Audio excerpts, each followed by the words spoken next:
Hello, I'm Dr. Sameera. I'm a consultant general and laparoscopic surgeon at Veena Hospital, Begumpet.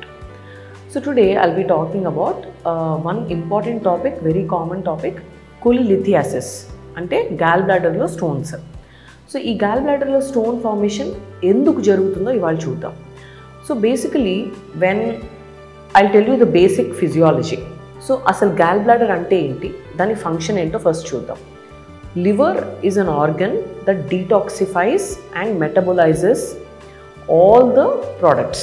అంటే మనం ఇప్పుడు glucose consume చేసినా fat protein ఏది consume చేసినా కూడా అది మెటబాలిజం అనేది జరగాలి అని అంటే లివర్ చాలా ఇంపార్టెంట్. అంటే అది బ్రేక్ డౌన్ అయ్యి మన బాడీ యూటిలైజ్ చేసుకునేటట్టుగా చేయాలంటే. అట్లాగే వేరే సబ్స్టెన్సెస్ నుంచి అంటే ఫ్యాట్స్ నుంచి ప్రోటీన్స్ నుంచి గ్లూకోజ్ తయారవ్వాలంటే కూడా లివర్లోనే జరుగుతుంది. సో లివర్ అనేది మల్టిపుల్ ఫంక్షన్స్ ఉంటాయి దానికి. దాంట్లో ఒక ఫంక్షన్ వచ్చేసి బైల్ని సెక్రీట్ చేయడం. So liver produces bile and bile is a mixture of cholesterol, తర్వాత break down products of hemoglobin and various metabolic end products. So వీటిలన్నిటితో కలుపుకున్నది బైల్ అన్నమాట. అట్లాగే ఈ బైల్లో ప్రోటీన్స్ అండ్ ఫ్యాట్స్ని డైజెస్ట్ చేసే ప్రోటీయేజెస్ అండ్ లైపేజెస్ కూడా ఉంటాయి. సో ఎప్పుడైతే మనం ఫ్యాట్ రిచ్ హెవీ మీల్ తీసుకున్నామో అప్పుడు మనం తీసుకున్న ఫుడ్ ఇంటెస్టైన్లోకి రీచ్ అవ్వగానే లివర్ నుంచి బైల్ సెక్రీషన్స్ మనకి స్టిమ్యులేట్ అవుతాయి. సో ఈ బైల్ అనేది స్టోర్ అయ్యేది గాల్ బ్లాడర్లో. So basically it is just storage organ. అదొక బ్యాగ్ లాంటిది where the bile is stored and then it gets concentrated, థిక్గా తయారవుతుంది బైల్ దాంట్లో. And when we consume the food that requires bile, then it will get stimulated and it will squeeze the bile to enter into the duodenum.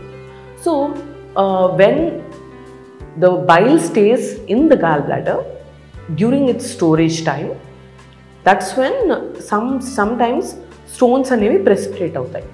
ఇది ఎట్లా precipitate అవుతాయి అంటే ఎప్పుడైతే bile థిక్గా టర్బిడ్గా ఉంటుందో అప్పుడు దాంట్లో స్టోన్స్ ప్రెసిపిటేట్ అయ్యే అవకాశం ఉంటుంది. దీన్ని లిథోజెనిక్ బైల్ అని అంటాం. ఈ లిథోజెనిక్ బైల్ అంటే ఏంటి అంటే ఆ థిక్నెస్ వల్ల అండ్ ఎక్సెసివ్ కొలెస్ట్రాల్ ఉండడం వల్ల అది ఈజీగా ఫ్రీ ఫ్లోయింగ్గా ఉండదన్నమాట. ఎప్పుడైనా మీరు గమనిస్తే ఎప్పుడైతే లిక్విడ్ అనేది ఫ్రీ ఫ్లోయింగ్గా ఉంటుందో అప్పుడు దాంట్లో ప్రెసిపిటేషన్ అనేది జరగదు. అది థిక్గా ఆయిలీగా ఉన్నప్పుడు ఏమవుతుందంటే ప్రెసిపిటేషన్ జరుగుతుంది. సో అదే ఇక్కడ బైల్లో కూడా జరుగుతుంది అనమాట. So this is called lithogenic bile. ఇది ఎవరిలో ఎక్కువగా చూస్తాము అంటే స్టేసిస్లో ఉన్న వాళ్ళలో, అంటే బైల్ ఫ్రీగా ఫ్లో అవ్వట్లేదు వాళ్ళలో, ఆర్ ఎక్కువ కొలెస్ట్రాల్ రిచ్ ఫుడ్ తీసుకుంటున్నారు ఇప్పుడు, అంటే ఫ్యాటీ ఫుడ్ ఎక్కువ తీసుకునే వాళ్ళలో, బాగా వెయిట్ గెయిన్ అవుతున్న వాళ్ళలో, అట్లాగే విమెన్లో ప్రెగ్నెన్సీస్ టైంలో, ప్రెగ్నెన్సీస్ అయిన తర్వాత. అందుకని ఈ లిథోజెనిక్ బైల్ అనేది 40 years అలా పైబడిన విమెన్లో ఎక్కువ కామన్గా చూస్తుంటాం. అట్లాగే ప్రెగ్నెన్సీలో బైల్ ఫ్లో అనేది చాలా స్లో అయిపోతుంది కొన్ని హార్మోన్స్ వల్ల. దానివల్ల కూడా ప్రెసిపిటేట్ అయ్యి స్టోన్ ఫార్మేషన్ అయ్యే అవకాశం ఉంటుంది. సో ఇలాంటి poor habits and excessive fat ఉండే ఫుడ్ తీసుకోవడం వల్ల కొలెస్ట్రాల్లో డిస్లిపిడీమియాస్, అంటే కొలెస్ట్రాల్ రేషియోస్ సరిగ్గా లేని వాళ్ళల్లో అండ్ కొంతమంది విమెన్లో ఇవేవి లేకపోయినప్పటికీ ప్రెగ్నెన్సీస్ వల్ల కానీ వేరే హార్మోనల్ ఇష్యూస్ వల్ల కూడా ఈ గాల్ బ్లాడర్ స్టోన్స్ ఫామ్ అవ్వచ్చు. సో ఈ గాల్ బ్లాడర్ స్టోన్స్ అనేది again they have various symptoms that will see in the next video.